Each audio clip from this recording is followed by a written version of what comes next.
করা হয়, তখন বাংলাদেশের মানুষ স্লোগান দিয়েছিল, জেলের তালা ভাঙব, শেখ মুজিবকে আনব।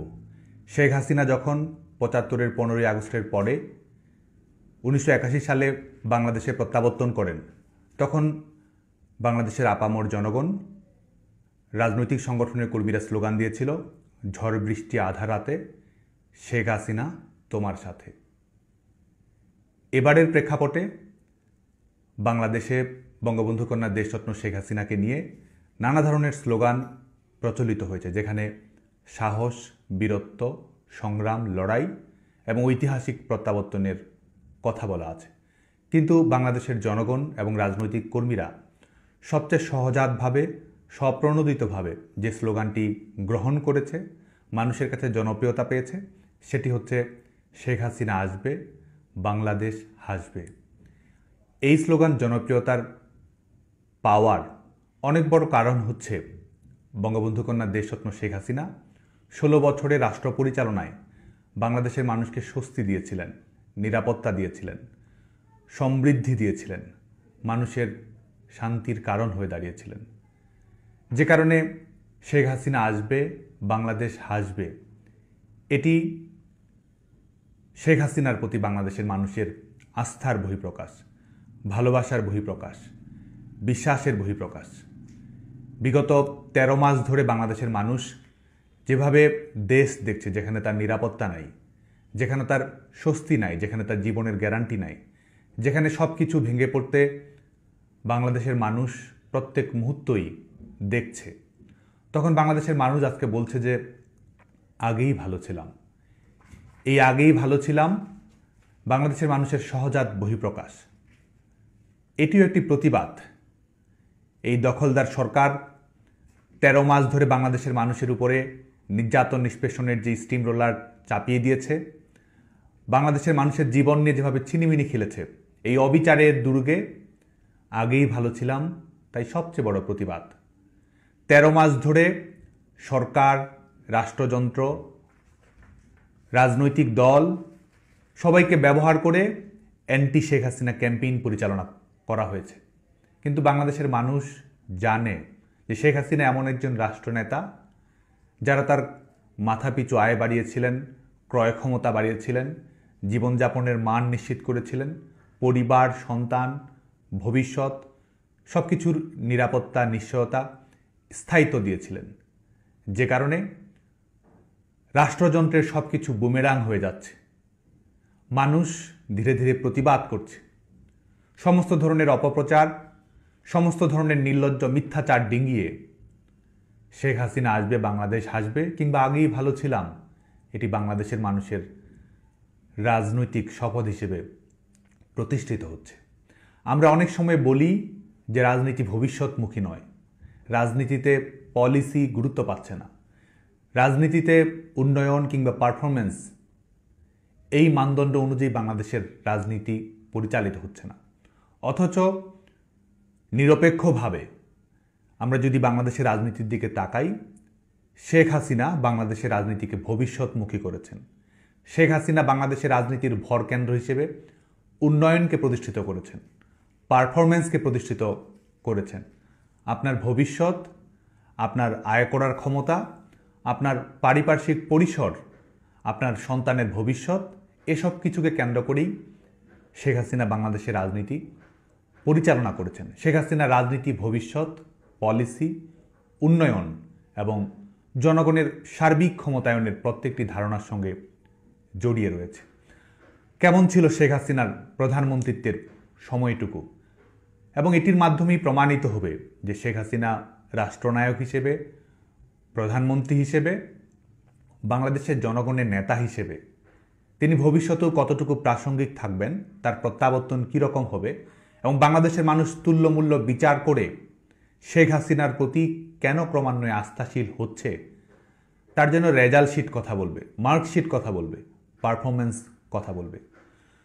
২০০৯ সালে শেখ হাসিনা যখন দায়িত্বভার গ্রহণ করেন, তখন বাংলাদেশের মানুষের মাথাপিছু আয় ছিল মাত্র বিভিন্ন হিসাবে ৬০০ কিংবা ৭০০ মার্কিন ডলার।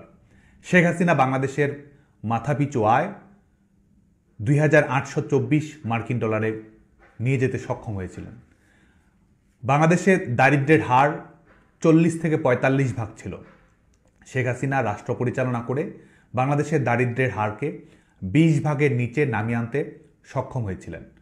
বাংলাদেশের বিদ্যুতের অবস্থা যদি দেখি, বাংলাদেশের মাত্র 35 ভাগ মানুষ বিদ্যুৎ সুবিধার আওতায় ছিল শেখ হাসিনা যখন রাষ্ট্র পরিচালনার দায়িত্বভার গ্রহণ করেন তখন। এবং শেখ হাসিনা বাংলাদেশে প্রায় 100% বিদ্যুতায়ন সম্পন্ন করেছেন, নিশ্চিত করেছেন। বাংলাদেশের বিদ্যুৎ উৎপাদনের সক্ষমতা মাত্র 3100 মেগাওয়াট ছিল বিএনপির সময়ে। শেখ হাসিনা সেটিকে প্রায় 22,000 23,000 বিদ্যুৎ উৎপাদন সক্ষমতায় নিয়ে যেতে সক্ষম হয়েছিলেন। আমরা বৈশ্বিক মানদণ্ড যদি দেখি, যে জাতিসংঘ কিংবা বিশ্বের বিভিন্ন উন্নয়ন প্রতিষ্ঠান যারা বিভিন্ন রাষ্ট্রের রাষ্ট্র পরিচালনার বিষয়ে তথ্য উপাত্ত পরিসংখ্যান দেয় এবং গোটা বিশ্বের সামনে যে লক্ষ্যমাত্রাগুলো তারা স্থির করেছিল, millennium development goal, sustainable development goal, এটির যে বিভিন্ন সূচক রয়েছে, শেখ হাসিনা গণতান্ত্রিক বিশ্বের একমাত্র নেতা যিনি মিলেনিয়াম ডেভেলপমেন্ট গোল এবং সাস্টেইনেবল ডেভেলপমেন্ট গোল, জাতিসংঘ ঘোষিত লক্ষ্যমাত্রা, এর প্রত্যেকটি বাস্তবায়ন করতে সক্ষম হয়েছিলেন। সূচকের শর্তগুলো পূরণ করেছিলেন শেখ হাসিনা। বাংলাদেশে বিএনপির সময়ে সর্বশেষ বাজেট ছিল 70,000 কোটি টাকা। শেখ হাসিনা সরকার সেই বাজেটকে 7 লাখ কোটি টাকা অতিক্রম করে নিয়ে যেতে সক্ষম হয়েছিলেন। আমাদের ইন্টারনেট ব্যবহারকারী মানুষের সংখ্যা 2006 সালেও মাত্র 50 লাখ ছিল। শেখ হাসিনা তার দূরদর্শী, সাহসী এবং আধুনিক নেতৃত্বের মাধ্যমে 50 লাখ থেকে সেটি নিয়ে যেতে সক্ষম হয়েছিলেন 13 কোটিতে। আমাদের প্রবৃদ্ধি সব সময়ই আওয়ামী লীগ সরকারের সময়ে 6%, 7%, 8% হারে হয়েছে। বিগত দশকে গোটা পৃথিবীর মধ্যে সবচেয়ে বেশি প্রবৃদ্ধি অর্জনকারী 10টি দেশের মধ্যে অন্যতম হচ্ছে বাংলাদেশ। আমাদের রিজার্ভ বিএনপির সময়ে যেটি ছিল $3.48 বিলিয়ন, আওয়ামী লীগ সরকার সেটি এক পর্যায়ে $48 বিলিয়ন নিয়ে যেতে সক্ষম হয়। বছরের প্রথম দিনে বই দেয়া বাংলাদেশকে স্যাটেলাইট উৎক্ষেপণের মাধ্যমে স্যাটেলাইটের এলিট ক্লাবে 57তম দেশ, পারমাণবিক ক্লাবে রূপপুর পারমাণবিক বিদ্যুৎ কেন্দ্র বাস্তবায়ন করার মাধ্যমে 33তম দেশের মর্যাদা অর্জন করতে সক্ষম হয়েছিলেন শেখ হাসিনা সরকার। যে কারণে শুধুমাত্র অর্থনীতির সামষ্টিক ব্যষ্টিক তথ্য উপাত্ত পরিসংখ্যান নয়, বাংলাদেশের জনগণের জীবনের স্রোতধারায়, সমাজের প্রত্যেকটি স্তরে, মানুষের প্রত্যেকটি ধাপে সবার জন্যই সার্বজনীন এবং সবার জীবনে প্রভাব বিস্তারকারী উন্নয়ন সক্ষম করতে পেরেছিলেন প্রধানমন্ত্রী শেখ হাসিনা। যে কারণে বাংলাদেশের মানুষের অবকাঠামোগত উন্নয়ন যদি আমরা দেখি, তাহলে সেটি পদ্মা সেতু হোক, যমুনা সেতু হোক, কর্ণফুলী টানেল হোক, মেট্রো রেল হোক, পারমাণবিক বিদ্যুৎ কেন্দ্র হোক, বিমানবন্দর হোক, প্রত্যেকটি ক্ষেত্রে, কিংবা আমাদের বাংলাদেশের জাতীয় সড়কগুলো, বন্দরগুলো, তাপবিদ্যুৎ কেন্দ্রগুলো, আমাদের ইপিজেডগুলো, প্রত্যেকটি ক্ষেত্রেই শেখ হাসিনা অসাধারণ নেতৃত্বের পরিচয় দিতে সক্ষম হয়েছিলেন। এবং আন্তর্জাতিক রাজনীতির দৃষ্টিভঙ্গিতেও দর কষাকষির মাধ্যমে যেখানে বাংলাদেশের মানুষের স্বার্থ রক্ষা করতে হয়, সেখানেও শেখ হাসিনার আন্তর্জাতিক কূটনীতি, তার অন্যান্য দেশের সঙ্গে সম্পর্ক মিথস্ক্রিয়া, প্রত্যেকটি ক্ষেত্রেই বাংলাদেশের স্বাধীনতা, সার্বভৌমত্ব, আত্মমর্যাদা এবং বাংলাদেশের জনগণের স্বার্থ সুরক্ষা করতে পেরেছিলেন শেখ হাসিনা। যে কারণেই ভারত এবং মিয়ানমারের সঙ্গে যখন সমুদ্রসীমা সংক্রান্ত বিষয়ে আন্তর্জাতিক আদালতে তিনি গেলেন, যেটির মাধ্যমে মিয়ানমারের সঙ্গে 200 নটিক্যাল মাইলের অর্থনৈতিক সার্বভৌমত্ব, ভারতের সঙ্গে প্রায় 19,000 বর্গ কিলোমিটার, যেটির মাধ্যমে আসলে বাংলাদেশের সমান আরেকটি বাংলাদেশ তিনি নিশ্চিত করতে সক্ষম হয়েছিলেন সমুদ্রসীমার মধ্যে। আমাদের সীমান্ত সমস্যা, যেটি দীর্ঘদিন ধরে ঝুলেছিল, সীমান্তে একটি গুলির বিনিময়ে ছাড়াই শান্তিপূর্ণ পথে বাংলাদেশের সীমান্ত সমস্যার সমাধান করেছিলেন শেখ হাসিনা। আমাদের অভ্যন্তরীণ সংকট, আমাদের পার্বত্য সমস্যা, যেটি সমাধান করার মাধ্যমে আমাদের স্বাধীনতা, সার্বভৌমত্বকে সুরক্ষিত করা এবং আঞ্চলিক শান্তি, স্বস্তি, স্থিতিশীলতা নিশ্চিত করতে সক্ষম হয়েছিলেন শেখ হাসিনা সরকার। এবং আমাদের বৈশ্বিক পরিমণ্ডলে আমাদের উন্নয়নশীল দেশগুলোর কণ্ঠস্বর হয়ে ওঠা, জলবায়ু পরিবর্তনের ক্ষেত্রে ন্যায্যতা নিশ্চিত করা,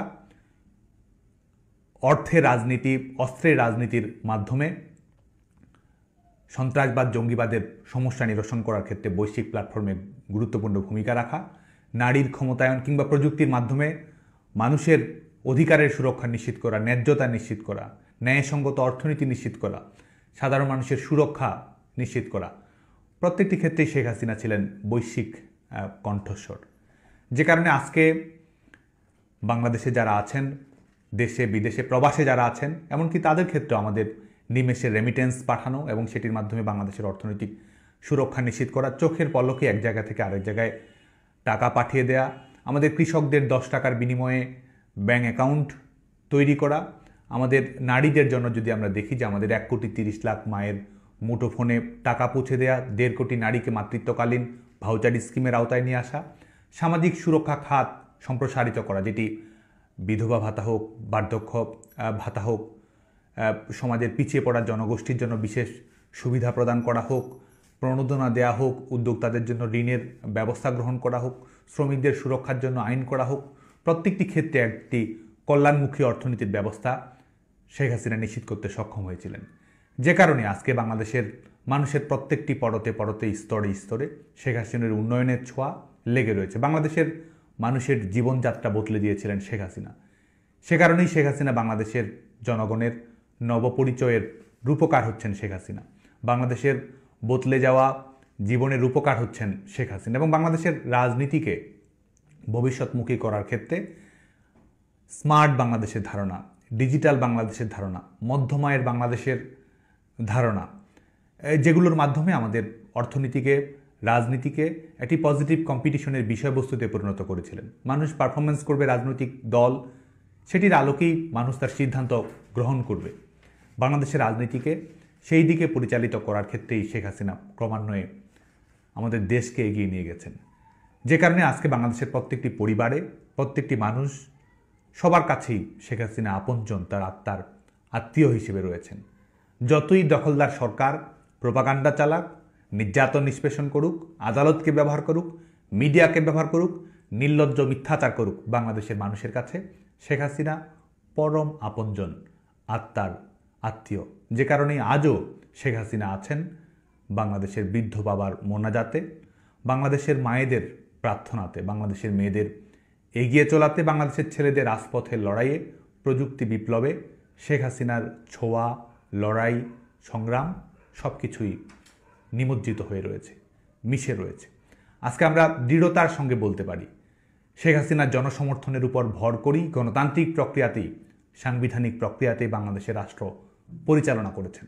এবং আজকে যতই ষড়যন্ত্রের আশ্রয় গ্রহণ করা হোক না কেন, নির্লজ্জ মিথ্যাচার পরিচালিত করা হোক না কেন, ফ্যাসিস্ট রাষ্ট্র ব্যবস্থা বাস্তবায়িত করার চেষ্টা করা হোক না কেন, জনসমর্থনের উপর ভর করেই, গণতান্ত্রিক প্রক্রিয়াতেই, মানুষের ম্যান্ডেট নিয়েই শেখ হাসিনা আবারও বাংলাদেশের রাষ্ট্র পরিচালনার দায়িত্বভার গ্রহণ করবেন। এটিই বাংলাদেশের সমাজ রাজনীতির একটি অনিবার্য বাস্তবতা।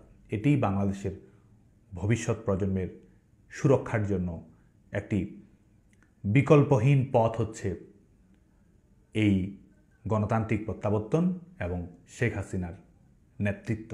যে কারণেই শেখ হাসিনা আসবে, বাংলাদেশ হাসবে, এটি আজকে বাংলাদেশের মানুষের মনের কথা। আবারও শেখ হাসিনার জন্মদিনের শুভেচ্ছা। সবাই ভালো থাকবেন।